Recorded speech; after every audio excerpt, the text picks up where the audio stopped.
Critter Protectors, Mr. Jim here, and welcome to Kids Animal Stories, a place where there's always a mystery and adventure around every single corner. If you love critters of all shapes and sizes, I need you on our Critter Protector team.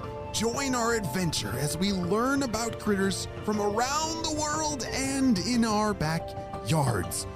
Well, my friends, are you ready for today's adventure? Me too! Let's go!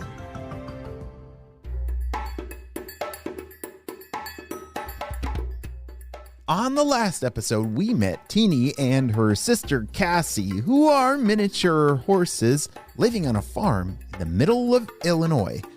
They are too small for any human riders, so they spend most of their day eating and looking adorable. Teeny spends most of the day daydreaming about being a big horse that could carry a princess or something adventurous on her back.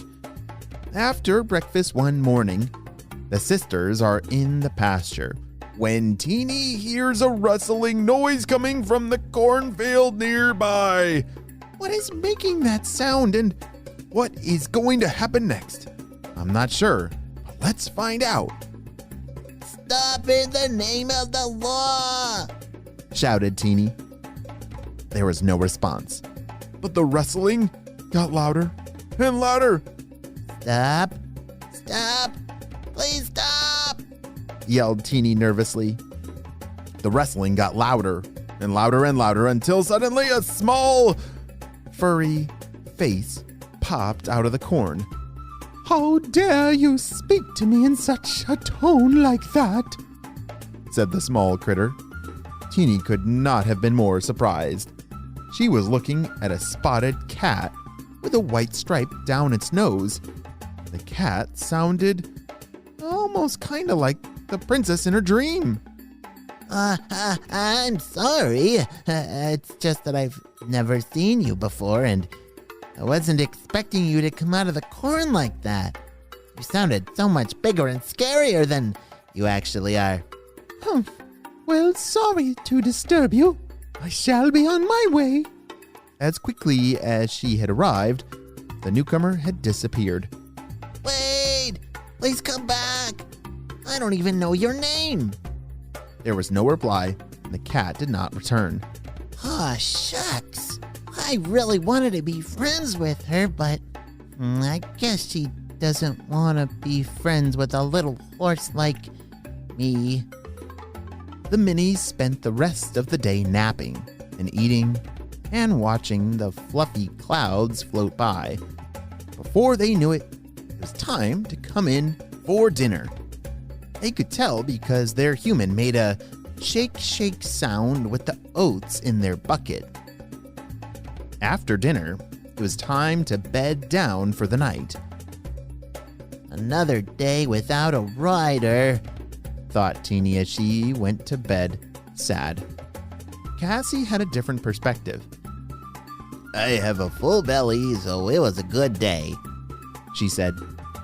That night, Teeny had another dream about the princess and the castle. This time, they had been riding through a snowy forest.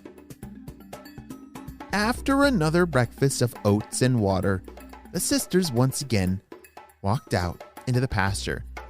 Today, the sky was not as clear.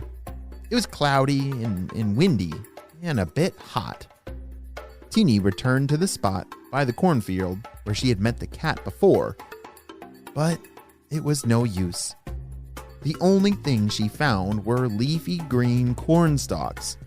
Oh, and a couple of shiny black beetles. As the day continued on, it got even windier, though. The thick white clouds turned angry and gray. Looks like it's going to storm, shouted Cassie from the other end of the pasture. Better get back to the barn. Just then, it began to rain. Not a little sprinkle, but a downpour.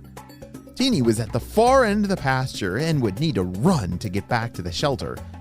Just as she was about to make a break for it, she heard a familiar voice. I say, you there! I demand your assistance. Teeny whipped around and saw the spotted cat hiding in a patch of grass. My help? A fancy cat like you would want help from a mini horse like me? Don't be silly, the cat replied.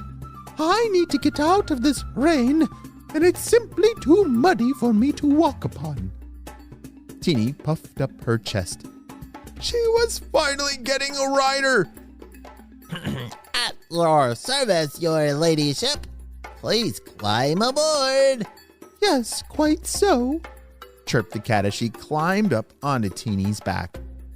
Once her passenger was safely aboard, the little horse ran through the rain as fast as she could. In her mind, she was no longer a mini. She was a noble steed delivering the princess safely to the castle in the middle of a fearsome storm. By the time the pair made it back to the barn, Teeny was wet and muddy, but she had never been happier. It's actually quite nice up here, said the cat. I think I might just rest for a while after that harrowing journey. You got it, madam, squealed Teeny. But before you sleep, may I ask your name? Daisy, replied the cat. From that day forward, Teeny and Daisy were inseparable. It worked out well because Teeny loved having a rider and Daisy hated getting her feet dirty and wet in the rain. Wow, what a great story. Teeny learned that she doesn't have to be big in order to do big things. The next time you think you can't do anything because you might be smaller than you want to be, remember how Teeny was able to help Daisy. Even the smallest critters and people can make a difference by helping a friend. The end. Great job, you listened all the way to the end, and it's time for some Critter Protector shoutouts. Guess what these kids that I'm gonna say? They are getting their Critter Protector badges in the mail for free. You can get those too. Have your parents look down in the show notes below to see how you can do that.